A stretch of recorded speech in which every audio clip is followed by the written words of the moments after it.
different or additional obligations are there to consider when acting for government clients in dispute?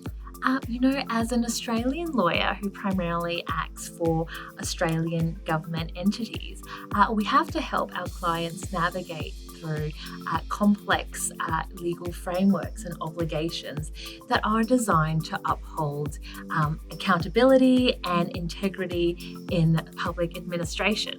Now, these obligations are quite varied and include obligations in relation to the handling of confidential information, of public government expenditure, of record keeping, but most relevantly in the dispute space, government entities have to comply with the legal services directions, which include the obligations to act as a model litigant.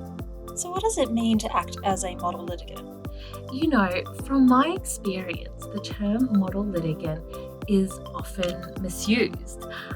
From time to time, you get claimants accuse a government entity of not acting in accordance with its model litigant obligations when it takes a step or does something that the claimant doesn't like. For example, in a case that I had, rejecting an offer of settlement that the claimant had made.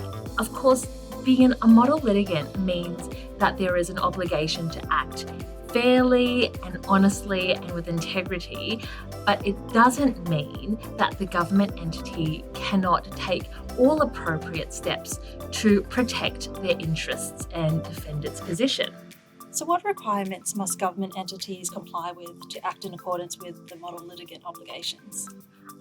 Model litigant obligations will include things like avoiding unnecessary delays, dealing with claims and matters promptly, not taking technical points unnecessarily, and not taking advantage of claimants who lack resources to litigate a legitimate claim.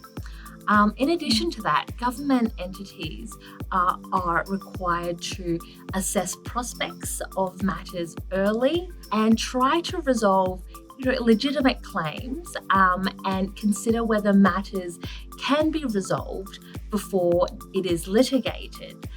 So all of these requirements really go to ensuring that matters are dealt with promptly, that they can be progressed efficiently and without delay. What unique risks might also need to be considered in government litigation? So there are a number of unique risks that should be considered when dealing with disputes involving government entities. So, for example, government litigation will be subject to more political scrutiny.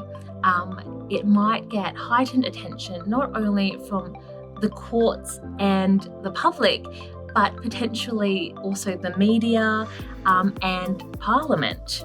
There is also a need to consider any potential reputational risks because, as I've mentioned, government litigation can be conducted in the public eye, and where there is any perception of unfairness or delay, that may impact and erode public confidence and trust in the government. Scrutiny of these matters can also extend to the costs that are associated with litigation because, the government has to be accountable and are dealing with public funds. It is also important to consider the potential legal precedent that may be established with a matter, especially before the courts, because litigation involving the government can shape the law and public policy going forward. There is also generally a need to balance considerations of law, public interest, policy, and the community.